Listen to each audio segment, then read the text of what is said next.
locked car? Good. Let's go. Hello and welcome to my second video in Finland. The final destination for the day is Vaasa. And on the way we stopped in Rauma and then at the Kallo Lighthouse. At the end of the video I will give you some hints on visiting both Rauma Old Town and the Kallo Lighthouse. It was a grey and rainy morning when we left Helsinki, and on the way the rain turned into sleet and snow. We left the worst of the weather behind, and by the time we reached Rauma it was just a bit wet and cold. We were visiting Rauma in the off-season and on a holiday. In Old Rauma I had my first taste of traditional wooden Nordic architecture. Most of the buildings you see are from the 18th and 19th century.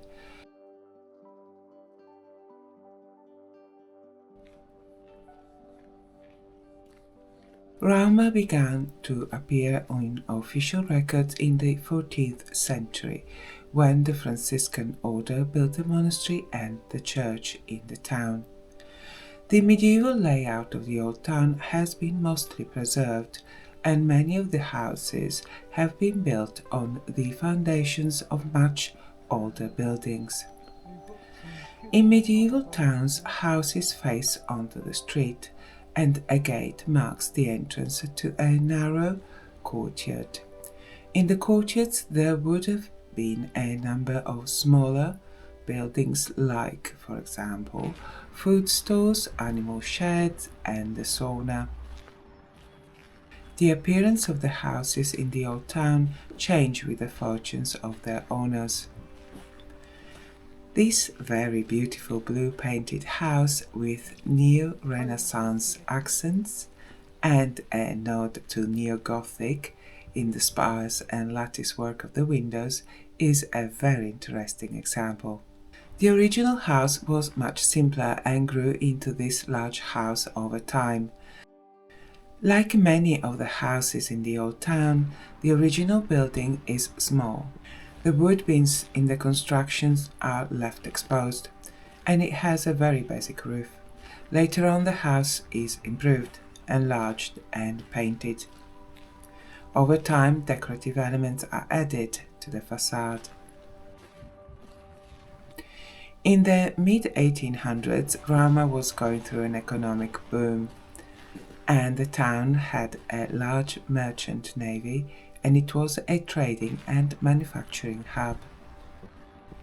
Finnish people built everything out of wood: houses, public buildings, palaces, churches.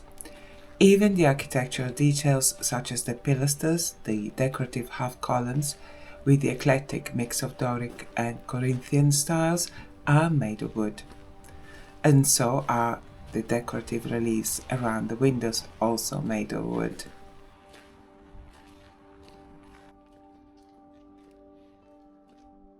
Traditionally, stones and later blocks of granite were used to build the base for the building, and the houses were built on top. Until the early 20th century, most house builders used beams interlocked like this. Originally, the wood and junctions were left exposed, but in the Middle Ages, as a result of trade in the Baltic Sea and improving economic conditions, new fashions arrived. Wealthy people began hiding the joints and painting their houses red. Red ochre clay paint was known since the Middle Ages, but it was expensive. A house painted red remained a mark of wealth for a long time, but in the middle of the 18th century, the mass production of Falun red made red an affordable color. So a new color was needed. And we have a letter from 1803 by Gustav IV Adolf, King of Sweden, encouraging the Finnish burghers to prettify their towns by painting their houses yellow. The houses in Rauma are painted in the colours available in the 17th-18th centuries. The available colours included a range of reds and greys, which were more affordable, the more expensive yellows, and finally blue, the most expensive colour of all.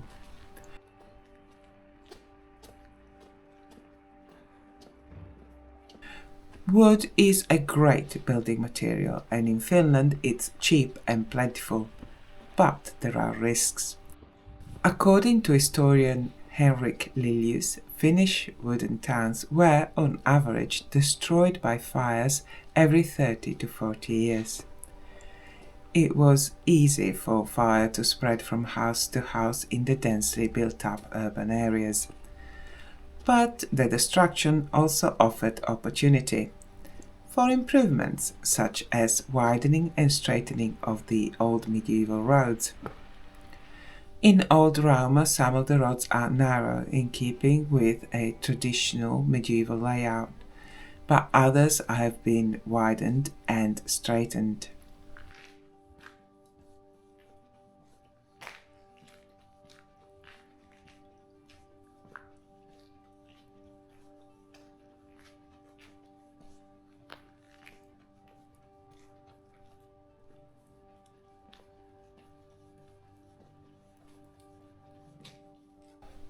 Small empty plots are introduced in the town planning to work as fire breakers. Nowadays, some of these have been turned into small car parks or preserved as green areas. Old Rauma is a UNESCO site, but it's not a toy town. People live and work here. Two major fires devastated Rauma in 1640 and 1682. And the town came under attack by the British and French Navy in 1855 during the Crimean War. I think a very short history recap may help. Finland became an independent country in 1917. Finland had been part of the Kingdom of Sweden since around the mid-13th century. The Kingdom of Sweden lost Finland to Russia in 1809. Tsar Peter I moved the capital to St. Petersburg in 1712. The French and the British operations in the Baltic Sea aimed at pressuring Russia in ending the war in Crimea by attacking Finland and then St. Petersburg.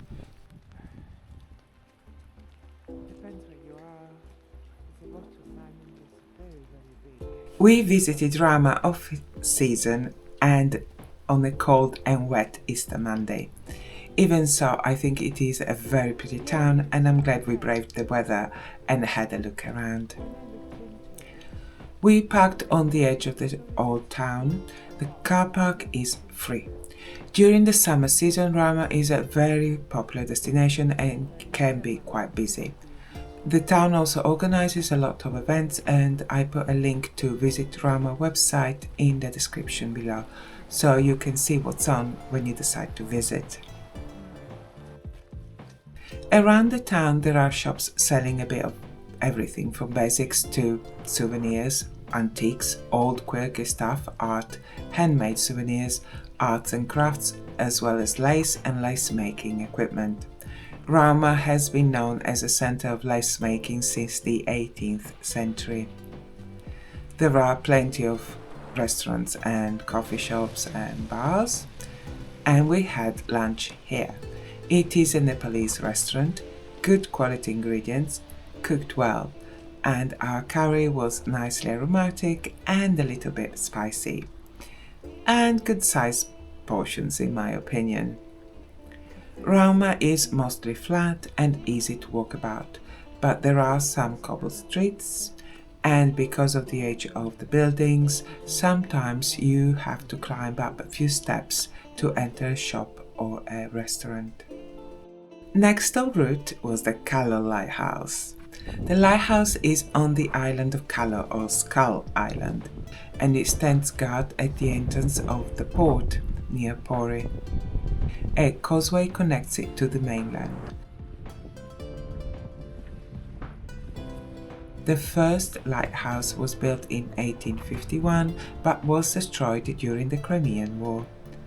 This lighthouse was built in 1903. The octagonal tower is made of iron on a granite base. It has 2 light sources and a foghorn, and it comes with some amazing views of the coast and the Gulf of Bothnia.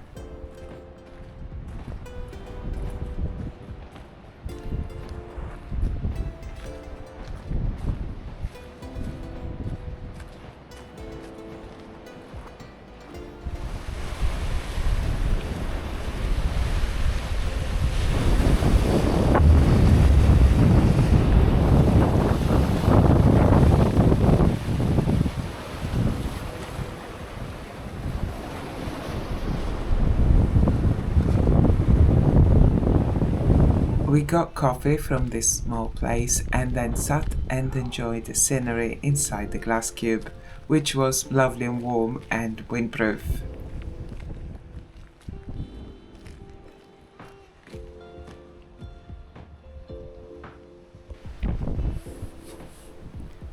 There is a small car park by the lighthouse. It is free, but it is limited to a 4-hour stay. The lighthouse is a nice starting point for walks around the island. Kallo Lighthouse.